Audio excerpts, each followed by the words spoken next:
아는 걸 안 틀리기 위한 공부를 해야 돼요? 아니면 모르는 걸 알기 위한 공부를 해야 돼요? 어떻게 할까요? 그런데 이런 얘기를 하더라고요. 다 맞추는 문제집만 풀고 있는 건 시간 낭비다. 마지막 질문 드릴까요? 미역국 먹으면 떨어져요?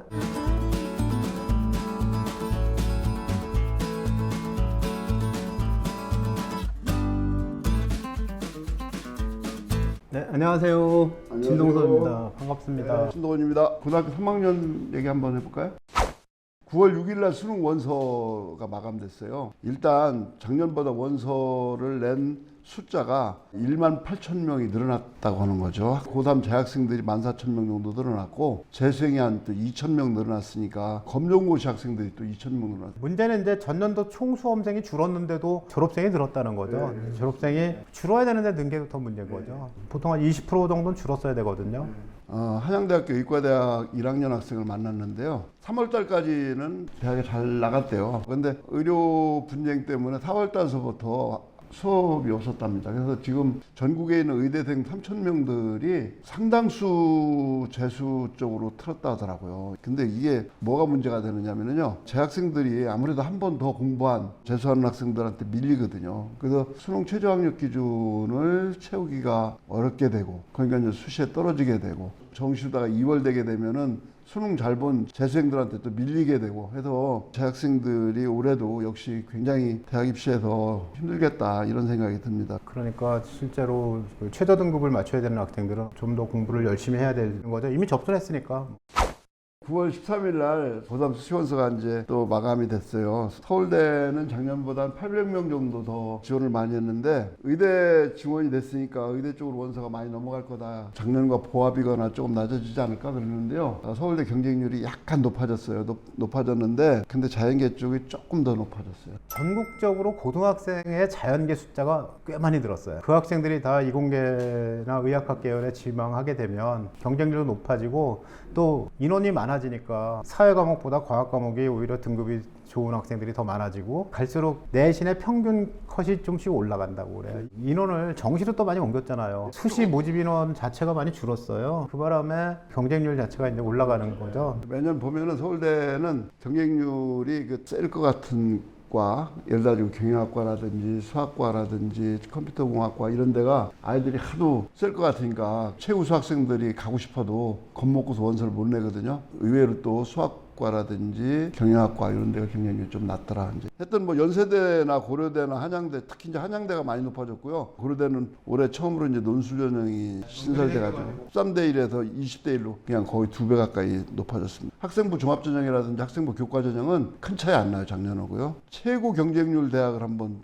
조사를 해봤더니 아주대 약학과가 논술 전형에서 5명 뽑는데 4,400명이 와가지고서 880대 1이더라고요. 880대 1이면 뭐 어떤 경쟁률인지 아시겠죠? 그것뿐만 아니라 성균관대 약학과도 475대 1, 숙명여대도 459대 1 이런 식으로 약대 논술 전형이 굉장히 그 경쟁률이 높았다라는 걸 메고 다녀가면서 아니면 강남에서 학교 내신은 뭐 3등급, 4등급이니까 수능은 1, 2등급 나오니까 이제 제가 약대는 갈 수 있고 이런 학생들 또는 재수해가지고서 이제 의대 가기 싫으면 약대를 가거든요. 여학생들이 거의 7, 80%의 여학생들인데 이쪽으로 원서를 싹 내다 보니까 논술 전형 쪽에 이렇게 수백 대 1이 됐다 이렇게 볼 수가 있는 거죠. 뭐 한 군데만 내는 게 아니니까 문제는 그거죠. 6논술? 이게 문제죠. 논술에다가 모든 걸 다 건다는 건 좀 위험하다.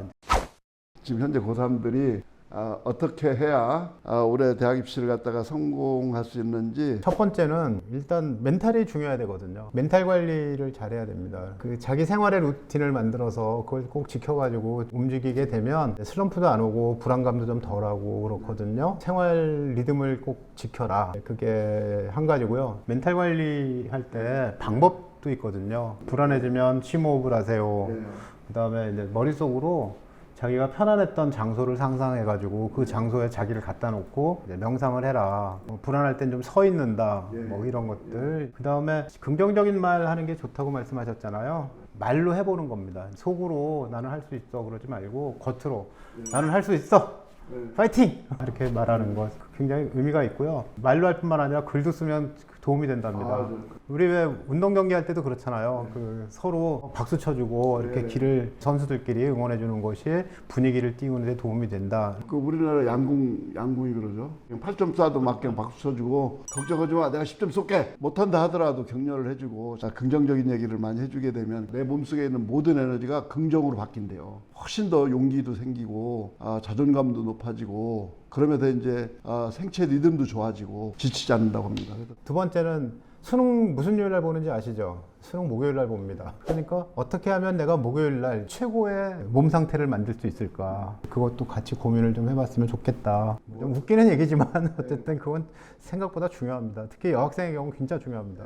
일주일 계획 세우고 또 하루 계획 세우고 또 시간별 계획 세워가지고서 계획이라도 세워놓으면 마음이 좀 편하거든요. 어떤 큰일이 들이닥친다 하더라도 먼저 준비가 돼 있는 거죠. 또 일정을 부모님과 함께 공유를 해야 돼요. 아버지가 수능 시험 보는 날도 몰라서는 안 되거든요. 수험생의 일정을 큰 달력에다가 정리를 해서 온 가족이 공유를 하고 있으면 서로 격려도 해주고 서로 파이팅도 해주고 하니까요. 그래서 일정을 좀 공유했으면 좋겠다, 이런 생각을 가집니다. 시험 보기 전에 개념 노트도 준비해라. 오답 노트뿐만 아니라 개념 노트를 같이 준비해서 시험 보러 가기 전에 개념 노트 들고 갔다는 학생도 있고요. 어느 한 군데는 다 알아 그러고 넘어갔는데 막상 그때 가가지고 생각이 안 날 수도 있거든요. 또 이런 질문 많이 하죠. 아는 걸 안 틀리기 위한 공부를 해야 돼요? 아니면 모르는 걸 알기 위한 공부를 해야 돼요? 어떻게 할까요? 지금 뭐 최상위권 학생들 같으면은 모르는 게 한두 문제밖에 안 되거든요. 아주 최상위권 같은 경우는 모르는 것을 좀 더 알려고 노력하면서 자꾸 반복적으로 보는 게 중요한 것 같고, 중하위권 같은 경우는 아는 거라도 좀 제대로 풀 수 있도록 자꾸 어려운 문제 뒤적거리면은 기분만 나빠지니까 좀 쉬운 문제 중심으로 해가지고 기초를 탄탄히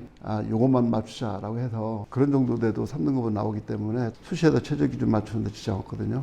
사실 공부라는 게 개념 원리를 이해하고 그것을 적용해서 어떤 문제를 푸는 거잖아요. 그런데 이런 얘기를 하더라고요. 다 맞추는 문제집만 풀고 있는 건 시간 낭비다. 80%는 거의 맞는 문제고 20%가 잘 안 맞는 문제들인데, 잘 안 맞는 문제를 보면서 내가 왜 틀리는지를 확인하고 그 중에 맞을 만한 것들은 맞아야 되지 않냐.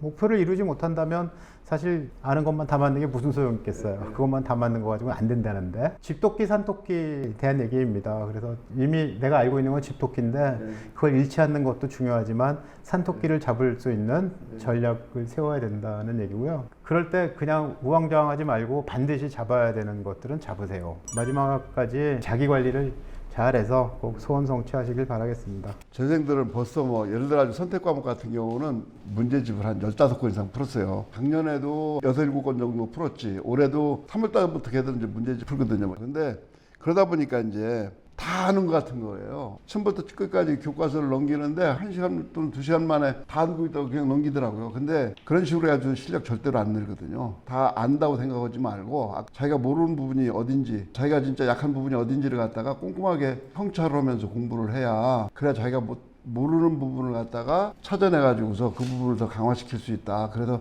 한 문제라도 더 맞출 수 있다. 그냥 안다고 생각하지 말고 더 꼼꼼하게 공부하라, 이렇게 말씀을 드리고 싶습니다. 마지막 질문 드릴까요? 미역국 먹으면 떨어져요? 그거보다 더 중요한 거는 긍정적으로 생각하는 거죠. 수능 얘기는 여기까지 할까요? 고맙습니다. 마치겠습니다.